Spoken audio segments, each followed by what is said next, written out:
Sudah ada Uda Ferry, Mak Net, dan Mak Nenen yang siap mengolah cempedak yang sudah saya panen menjadi masakan khas Minang yang istimewa. Siapa yang tidak kenal dengan rendang? Bagi kami, rendang juga jadi masakan paling enak. Oleh orang Minang, rendang merupakan sebutan untuk masakan yang dimasak dengan santan dan rempah-rempah dengan waktu pemasakan yang cukup lama. Jadi selain daging, kita juga bisa masak ayam, telur, hingga cempedak dengan cara direndang. Nah, khusus kali ini, rendang yang kami buat berbahan daging buah cempedak hutan. Kupas terlebih dahulu cempedak muda, baru dipotong kecil-kecil sesuai dengan selera. Yang dipakai juga cempedak yang tidak terlalu tua ataupun terlalu muda, pokoknya yang sedang-sedang saja.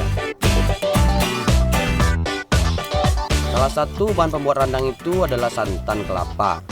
Seperti kebanyakan masakan Minang ataupun suku di Sumatera lainnya, santan menjadi salah satu bahan penting membuat masakan khas lainnya. Santan dari kelapa yang tua ini juga mengandung banyak minyak dan bisa membuat masakan menjadi lebih gurih.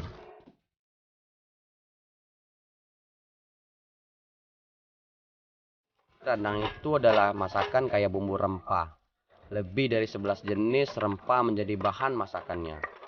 Jadi wajar kalau rendang itu rasanya enak sekali. Pertama kita giling jahe dan kunyit sampai halus. Barulah ditambahkan bawang merah dan bawang putih. Semuanya dihaluskan. Sebagai penguat rasa ketumbar dan buah pala juga ditambahkan. Nah, yang tidak kalah penting kita tambahkan lado alias cabai. Makin banyak, makin lama. Kalau daun jeruk, daun kunyit, serai dan juga cengkeh tinggal dimasukkan semuanya.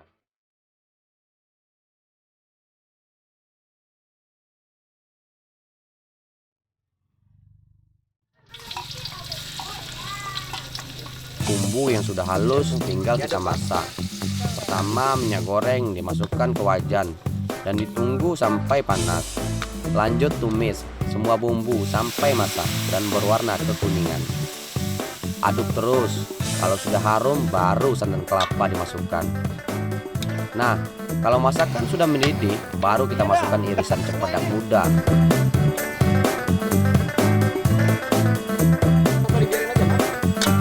Memasak rendang itu butuh waktu yang lama. Makin banyak bahannya, ya makin lama masaknya. Bumbu harus meresap dengan cempedak dan minyak dari santan harus keluar. Kalau kuah rendang sudah berkurang banyak dan bumbu sudah kental menjadi kecoklatan, itu artinya sudah jadi rendang muda. Jadi kita mau masak jadi rendang tuwo, masakannya lebih lama, sedikit sampai bumbu benar-benar kering dan berubah menjadi kehitaman. Aku cobain dulu ya, Mak. Jangan masukin ke sana dulu. Kasihan si Kono. Ya, kan aku yang masak, Bang. Kasihan si Kono. Kau baru dicoba. Ya.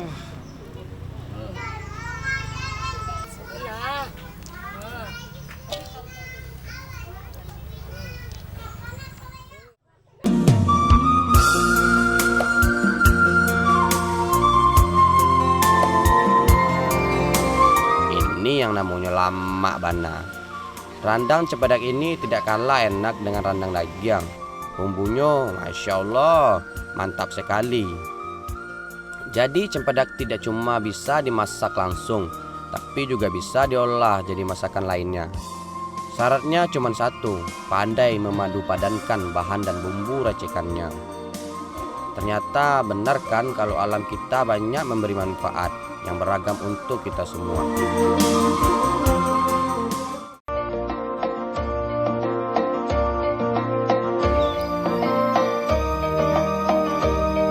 Bagi masyarakat Sumatera dan Kalimantan, buah cempedak sudah menjadi hasil alam yang banyak tumbuh dan banyak dijadikan camilan buah segar saat sudah matang. Tapi ternyata tidak hanya itu, cempedak juga bisa kita olah dan dicampur jadi bahan pembuatan macam-macam kue tradisional, terutama masakan Minang.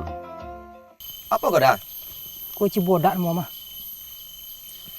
Kau ditangain ceknya dah. Iya, cibodak je lah ketika itu ini doh. Mani dah. Mani. Kalau masak teh batang mani barang lah. Di mana ambil tadi kau dah? Ko batang ko.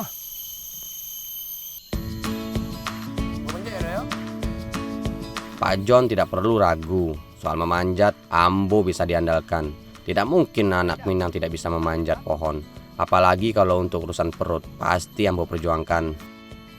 Kata Pak John, kebanyakan cempedak itu tumbuh liar di hutan dan di kebun.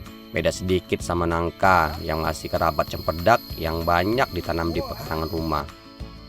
Cempedak ini memiliki pohon yang tinggi, bisa mencapai 20 meter dan biasa tumbuh di hutan daratan rendah.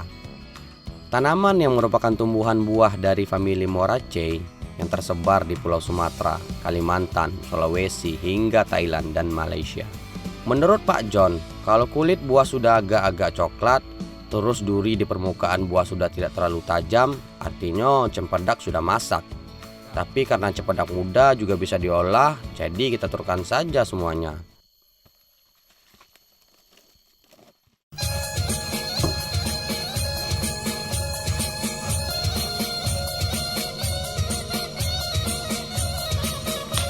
Selain dibuat gulai randang cempedak, ternyata cempedak juga masih bisa dijadikan campuran untuk membuat makanan khas ranah Minang lainnya.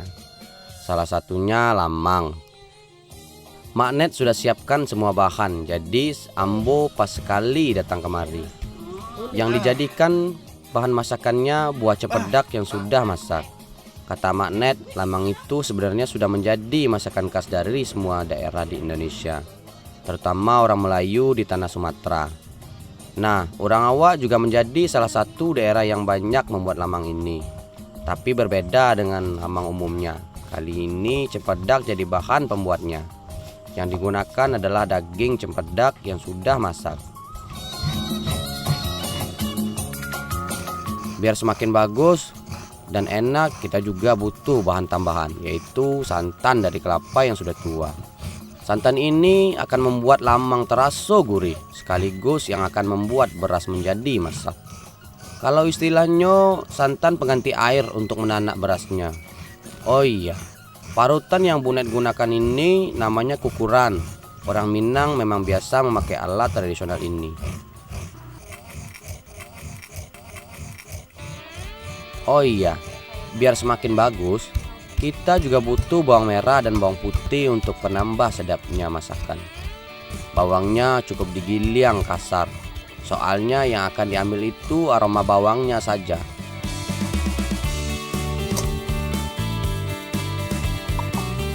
Nah, bawang yang lah halus tinggal dicampur dengan kelapa parut.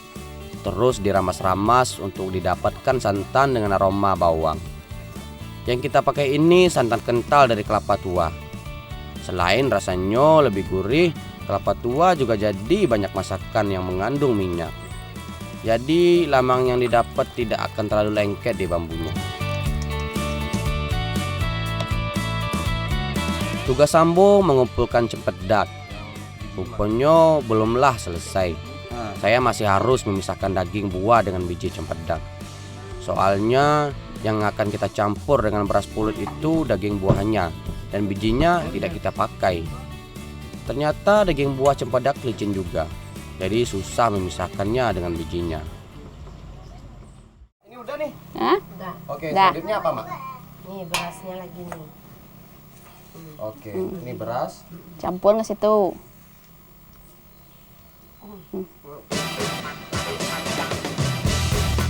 Kalau semua bahan sudah selesai, tinggal kita aduk-aduk sampai rata. Oke, buat tangan aja ya. Kata Mak Net, kami akan membuat dua jenis lamang, yaitu dari beras pulut merah dan putih. Jadi daging cempedak dibagi dua. Setengah untuk yang pulut putih dan sisanya untuk yang hitam. Aduk-aduk terus ya, Mak. Nah, kalau sudah bercampur semuanya, tinggal dimasukkan ke dalam batuang atau bambu. Jangan terlalu penuh, biar santannya nanti bisa masuk. Oh iya, batuang yang pakai tidak terlalu tua ataupun muda. Kulit bambunya sudah buang agar tidak terlalu tebal, jadi lamangnya lebih cepat masak. Bagian dalam bambu juga sudah dibersihkan dan dilapisi daun pisang sebagai alas dan pembungkusnya lemangnya. Jadi kalau sudah masak lamang tidak akan lengket di bambu.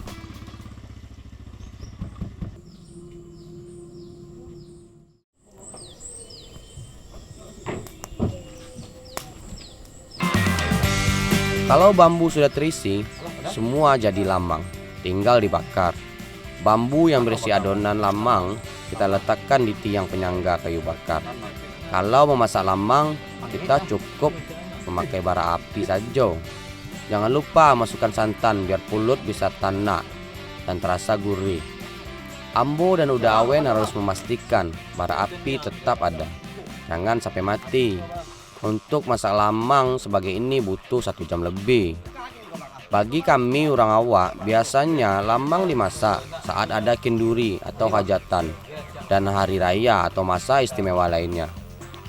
Seperti kali ini kami masak lamang karena bahan yang dipakai juga tidak biasa, yaitu cempedak.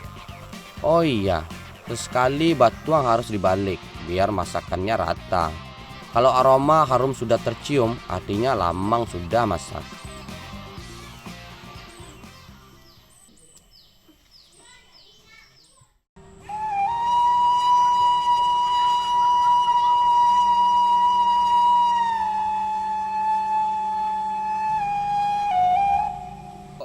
Rasa lamang cempedak ini tidak perlu ditanya lagi. Pokoknya lama bana. Rasa manis cempedak bercampur pas dengan santan dan beras ketannya. Apalagi dimasak di dalam bambu, aromanya semakin mantap. Alam kami di Sumatera sudah terbukti banyak manfaatnya. Salah satunya cempedak hutan di Sijunjung ini. Agak angin seketik, Mak. Dek bakar tadi, Mak. Kau barabui mungkin enggak?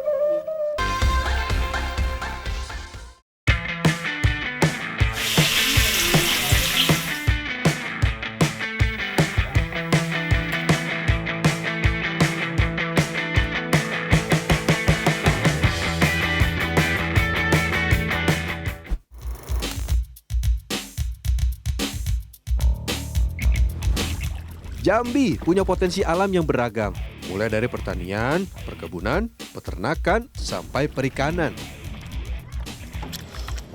Kota Jambi memiliki pesona alam yang begitu luar biasa. Salah satunya Danau Sipin ini, di mana Danau Sipin ini biasanya digunakan oleh masyarakat setempat untuk membudidayakan ikan.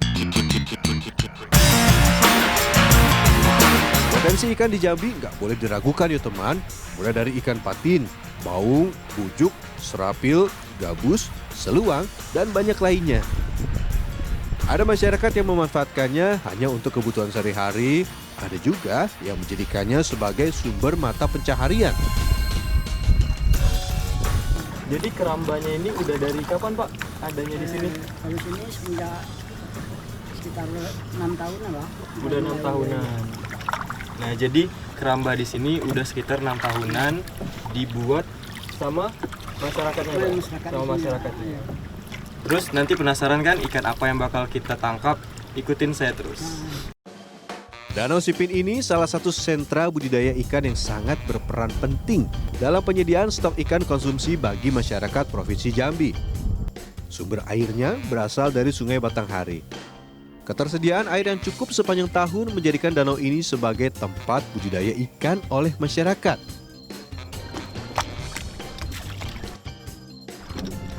Aku udah sampai di kerambanya, jadi sekarang aku mau ambil ikannya. Ayo, Pak, kita ambil, Pak. Yuk. Kegiatan menangkap ikan sudah lama dilakukan turun-temurun oleh masyarakat Jambi yang tinggal di sekitar pantai atau danau. Kenapa nih, Pak?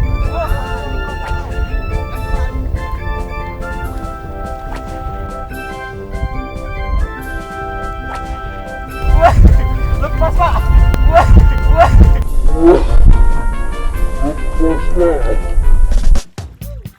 Oh ya teman, berdasarkan data WWF, ikan patin atau Pangasius merupakan salah satu komoditas budidaya perikanan Indonesia yang masuk dalam program industrialisasi budidaya perikanan.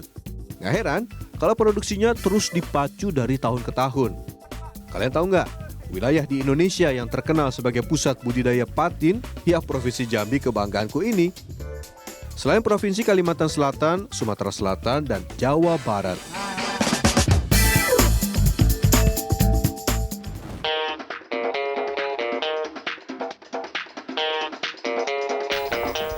Bicara soal kuliner, Provinsi Jambi juga banyak ragamnya. Nah, seperti yang saat ini saya mau masak sama ibu-ibu, yaitu gulai ikan patin.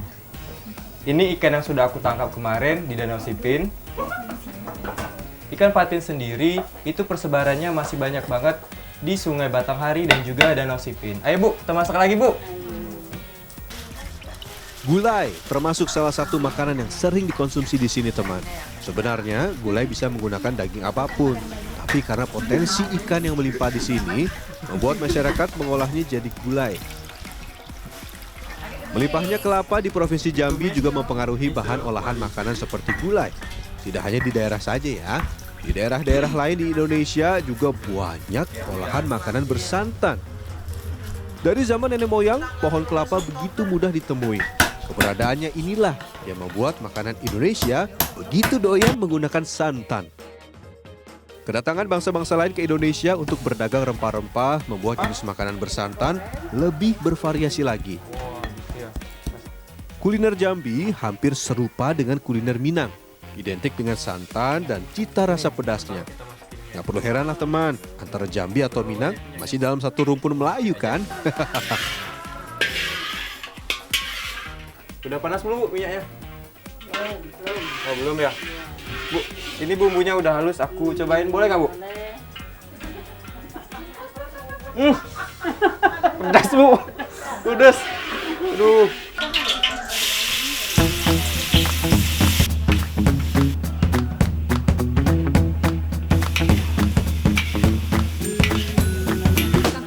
Kalau membahas gulai di Indonesia tidak ada habisnya. Ini salah satu jenis hidangan yang tersebar luas di Nusantara, terutama di Sumatera, Jawa, dan Semenanjung Malaya. Hidangan ini berasal dari Sumatera sebagai hasil pengaruh seni memasak India yang kaya akan rempah dan bumbu seperti kari. Aku masukin langsung cemplungin aja ya. Di sini gulai dicampur dengan nanas sebagai perasa asamnya. Kata ibu-ibu ini sih, rasa asam dari nanas lebih enak dibanding bumbu asam lainnya. Boleh. Anda cicipin. Aromanya wangi Bu.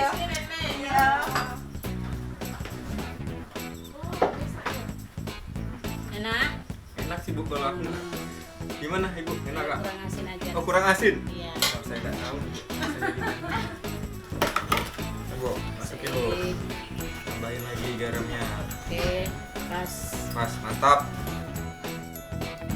Gulai ikan patin juga seringkali hadir pada acara khusus seperti pernikahan, kenduri, dan acara lainnya.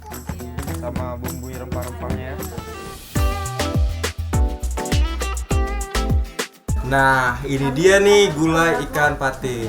Aku mau cobain dulu nih ya, gimana rasanya.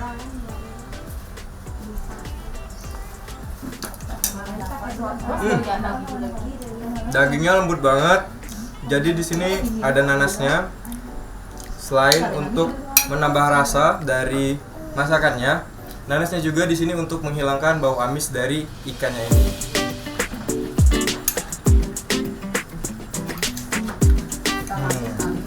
Jadi ini paling enak kalau dimakan pakai nasi. Jadiin lauk, mantap banget.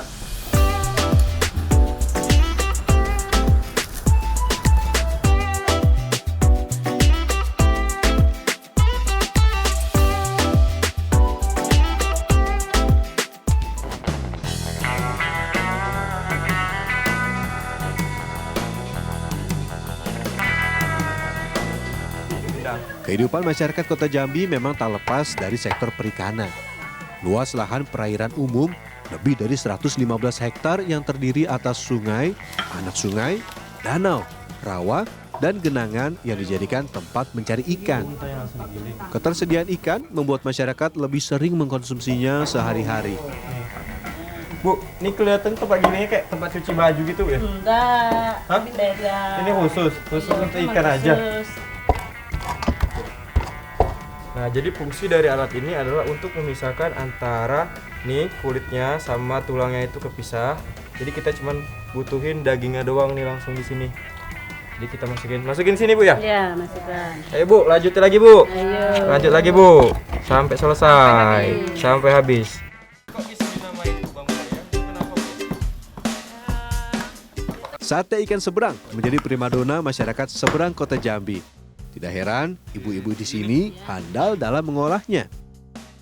Sate di sini tidak dibakar teman, tapi dikukus. Ikan yang digunakan ikan mudik dari Sungai Batanghari. Ini termasuk jenis ikan saluang. Dulunya, kehadiran ikan saluang merupakan pertanda dimulainya masa tanam padi yang sering dinanti kehadirannya oleh para petani yang tinggal dekat aliran Sungai Batanghari. Kalau ikan ini munculnya banyak, biasanya menandai bahwa masa hujan besar dan banjir dari hulu sudah berakhir. Nah, saat itulah petani bisa mulai menyemai bibit padi dan tidak lama lagi bertanam. Ikan ini berenang melawan arus menuju hulu karena terseret banjir ke hilir pada saat air sungai di hulu meninggi. Sate ikan begini tidak sering dijumpai sehari-hari. Biasanya dibuat saat ada hajatan atau hari besar keagamaan.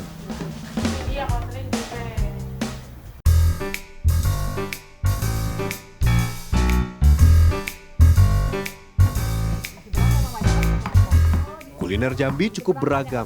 Banyak jajanan tradisional khas yang dibuat dengan harapan masa depan yang selalu bagus dalam tiap penggal kehidupan masyarakat Jambi. Kubang boyo salah satunya. Dalam bahasa Indonesia, kubang boyo bermakna kubangan buaya. Itu karena bentuk kue dan kuah santan yang menyerupai punggung buaya yang muncul di kolam. Hehehe, ada-ada saja ya.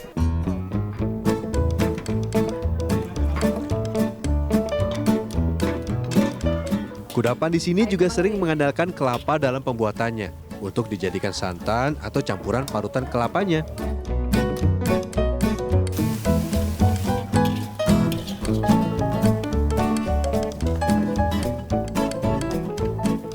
Dari legenda yang aku dengar, kue ini salah satu kue khas kerajaan dulunya. Dulu di negeri Jambi, tepatnya di Kecamatan Pemayung, Kabupaten Batanghari, terdapat kerajaan di tepi Sungai Batanghari. Sang raja punya putri berparas cantik yang suka memasak. Kue ini salah satunya. Semua bahannya berasal dari tanah pertanian rakyat setempat dan disajikan saat pertemuan kerajaan.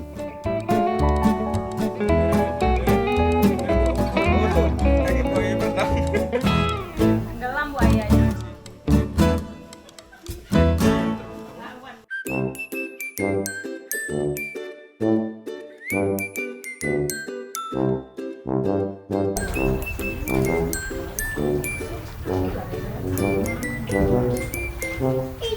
Nah, jadi ini bentukan dari sate ikan yang kita udah olah tadi.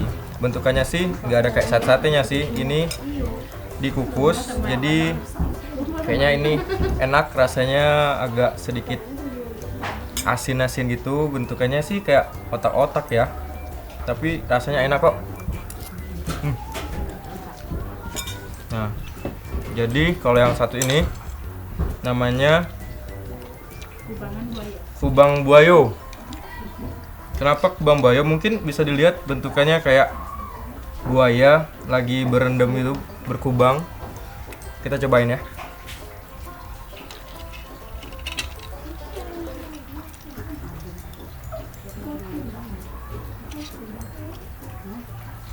Enak, rasanya kayak kenyal-kenyal gitu.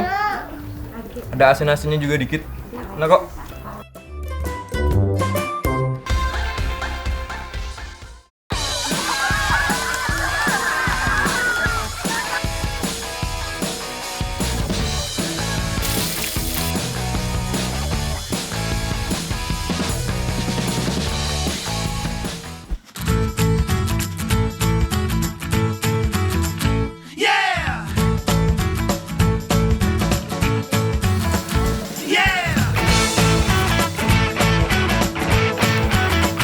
Sagu, salah satu makanan khas masyarakat di Riau, terutama di daerah Selat Panjang, di Pulau Tebing Tinggi, sampai Kepulauan Meranti.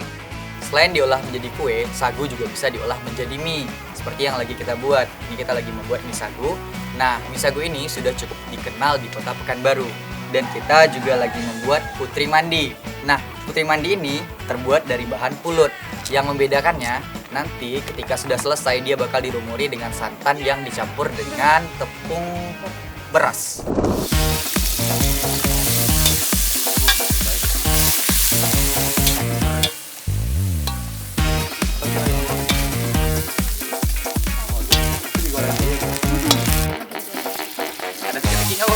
Potensi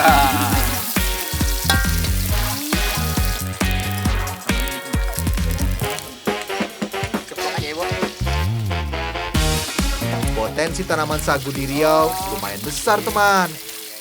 Ada yang tumbuh liar dan sebagian dibudidayakan pada perkebunan rakyat. Tanaman sagu banyak ditemukan di daerah hilir sungai atau rawa-rawa seperti di wilayah Indragiri Hilir, Bengkalis, dan Kepulauan Meranti.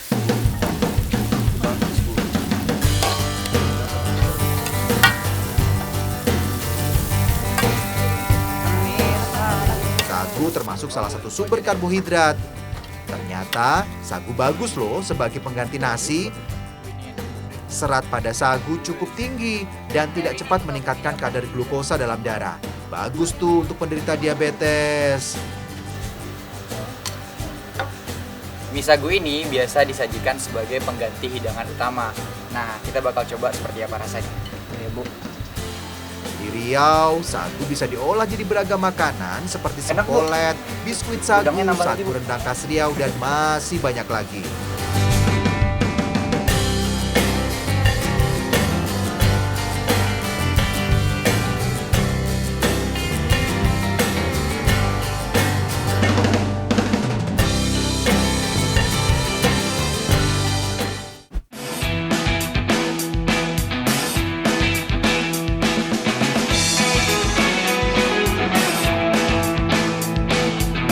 Masih banyak permainan tradisional yang terdapat di Kabupaten Siak.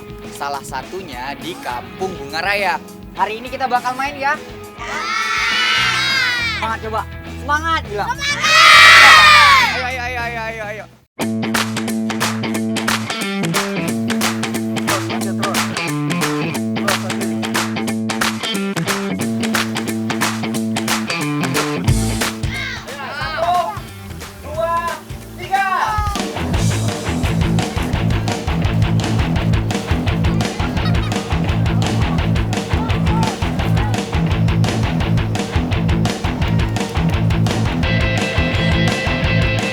Lomba sampan diadakan untuk menghidupkan transportasi tradisional masyarakat Siak.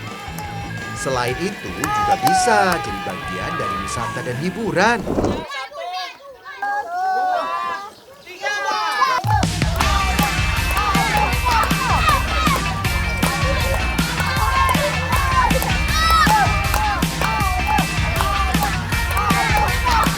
Aku dapat info nih tentang sampan di Provinsi Riau, teman.